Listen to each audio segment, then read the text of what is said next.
Welcome back, everyone. Today, we're going to be taking a deep dive into this idea that lasting joy doesn't come from chasing good times and avoiding the bad ones. Instead, it's about understanding how those ups and downs are connected.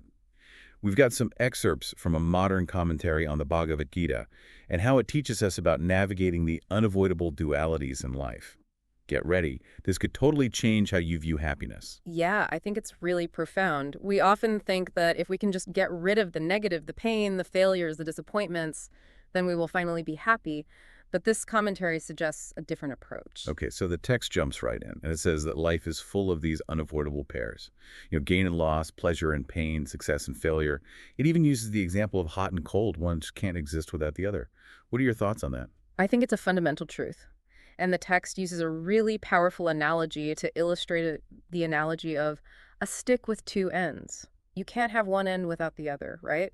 Trying to only have the good in life is like trying to have a stick with only one end. It just doesn't work. Right. It's such a simple image, but it Right. makes so much sense. So the text argues that most of us are spending our energy trying to manipulate the world to get more of that good into the stick, so to speak. But it says that that's just a losing battle. Why is that? Because we can only control our external environment to a certain extent, right? Oh. We might achieve some level of success, acquire material possessions, but ultimately, we just can't control the ebb and flow of life's dualities. The text uses a really relatable example. Imagine buying a fancy car. You might enjoy the comfort and the status it brings, but it doesn't make traffic jams disappear, does it? Haha.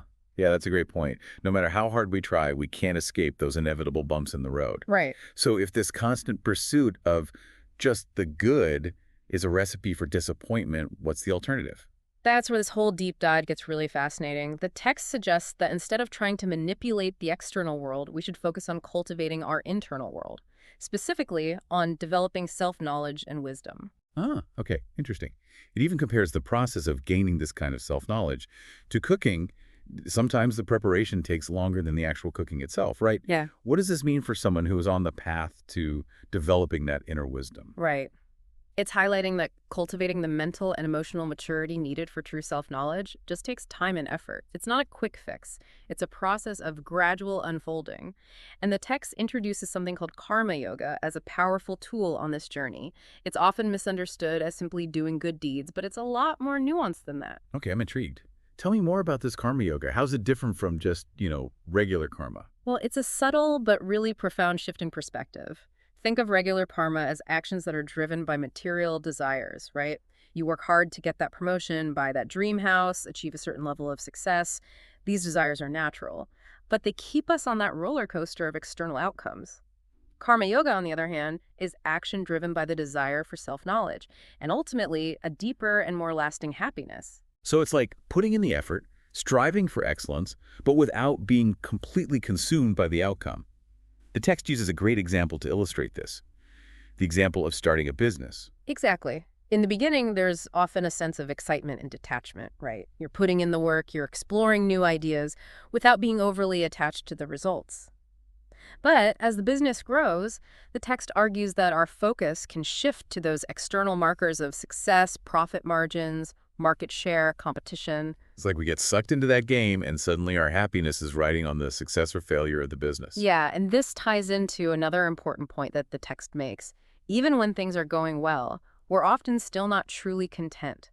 We're constantly striving for more, always afraid of losing what we've gained. So it's almost like we're setting ourselves up for suffering, even when things are seemingly good. In a way, yes, because we're attaching our happiness to external circumstances that are constantly changing. The more we chase those fleeting highs, the more susceptible we become to the inevitable lows.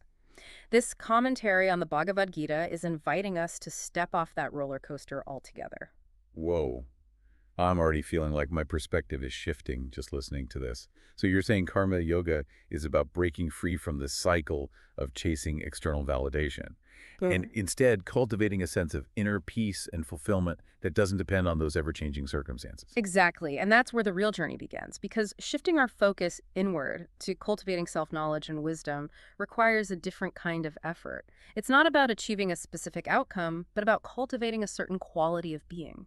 This is so insightful. I feel like we've laid a really solid foundation for understanding the core ideas here. But I'm eager to dive deeper into the practical side of karma yoga. you know? How do we actually put this into practice in our daily lives? What does it look like to do the work without being attached to the results? Those are great questions. And in the next part of our deep dive, we'll explore those practical applications in more detail. We'll unpack how this ancient wisdom can help us navigate the challenges and opportunities of modern life in a way that leads to deeper fulfillment and lasting joy. I can't wait. I have a feeling this next part is going to be packed with actionable insights for our listeners. So stay tuned.